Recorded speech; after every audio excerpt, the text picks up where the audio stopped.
Ghosty, you wanna watch a found footage movie? He said yes. Hey friends, thanks for joining me today. If you're new here, my name's Jess. I love talking about all things creepy and kooky, spooky, weird, freaky. That's a new one. Add that to the repertoire. And if you're new here, you picked a great day to tune in, because today we're gonna talk about my top 5 favorite found footage movies. I'm sure a lot of you have the same reaction whenever the words found footage are used together in a sentence. A lot of people don't like found footage film, and that's okay. That's totally fine. But I will say, for a lot of us, myself included, when found footage is done correctly, it is one of the scariest types of horror out there when it's done correctly. When it's not done correctly, the negative reactions are justifiable in that sense. I'll admit that. However, I have compiled a list of 5 films and a few honorable mentions here and there that I think are worth your time, that I think are terrifying, and I think are found footage films that are done correctly. Starting with number 1, The Taking of Deborah Logan. The Taking of Deborah Logan was filmed in 2014 and was directed by Adam Robitel.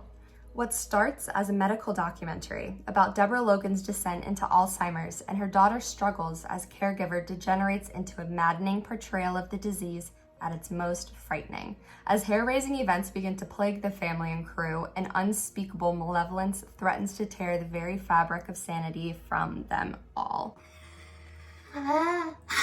This film sets itself up for success from the very beginning. It primarily takes place in this creepy old house in the middle of the woods, and it is very secluded. It was actually filmed in Charlotte, North Carolina.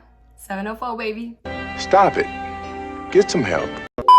I think this is a fantastic watch for anybody who hasn't seen it. It personally terrifies me, and here's why. First off, they utilize the found footage aspect really, really well. Like I mentioned, they're filming a documentary about Deborah's Alzheimer's disease and its progression. So right off the bat, there's a reason for them to be filming. It's not anything dumb, like they're, I don't know, maybe trespassing on the site of a nuclear explosion and need to film every single second of it. No, it's not like that. There's a reason why they're carrying the camera around, and it's actually very believable. Anne Ramsey, who plays Deborah's daughter, in my opinion, carries this film. Her reaction to everything is timely and it's emotional and it makes sense. People's actions and reactions in this film make a lot of sense. One guy literally just like nopes out of there and you never see him again. How many times can you say that you've seen that in a horror film? I also, this is just my opinion, between scary children and the elderly in a horror film, I gotta give it to the elderly. It all builds and builds and builds, and they show us some really terrifying imagery that has since stuck with me and will probably continue to stick with me for a very long time. Some things do get a little convoluted at the end. However, go into this film expecting to have a great time watching it. The story makes sense for the most part. The acting is great, and if you go in with an open mind, it's gonna scare you, and it's worth it. You can watch The Taking of Deborah Logan with a membership on Tubi, or you can rent it on Amazon Prime or YouTube.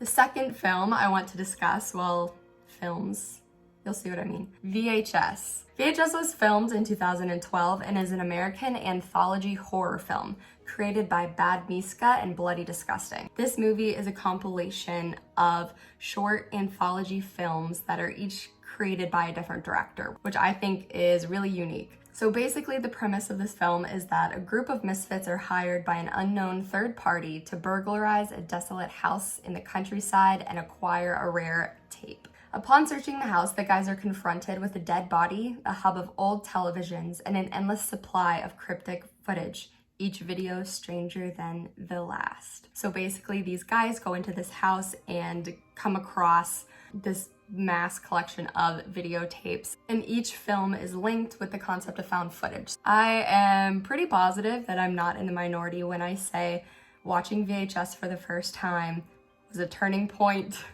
of my life. It's a thrill ride from the get-go. You have no clue what to expect. Everything is coming out of left field. Some shorts are fantastic and some fall a little short. I feel like the main one for everybody in VHS 1 that stuck out is the first one with the creepy girl.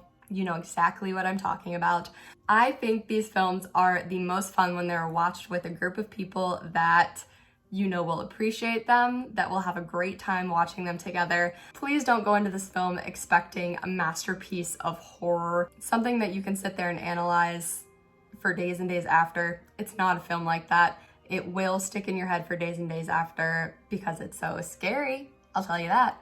I would really like to do a video rating all of the short tapes in the VHS movies of like what's my favorite and what's not my favorite. Let me know if you're interested.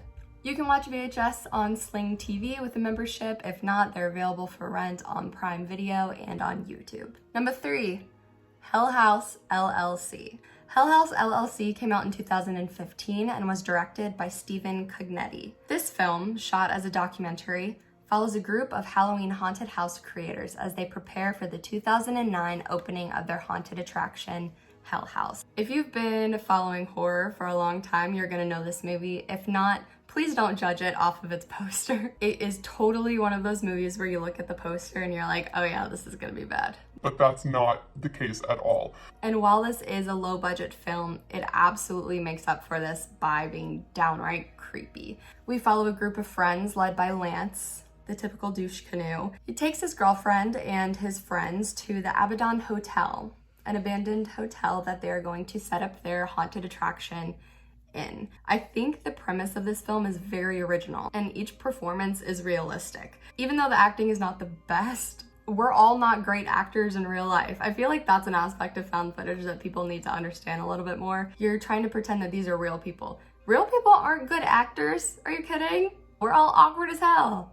The performances by these actors, I think, lend to the validity of the story. I rewatch this film a few times a year, and every time it scares me, it spooks me, it surprises me is the main thing. It surprises me by how off guard I am every time, even though I've seen it a dozen times. It's so fun, it's so creepy and effective. Please watch Hellhouse LLC. Do yourself a favor though, and don't watch the sequels. There's two or three, I think. Don't watch them, they're garbage. There's no need to carry on, no need at all. You can watch Hellhouse LLC on Prime Video, Tubi, or you can rent it from YouTube. Number 4, Wreck.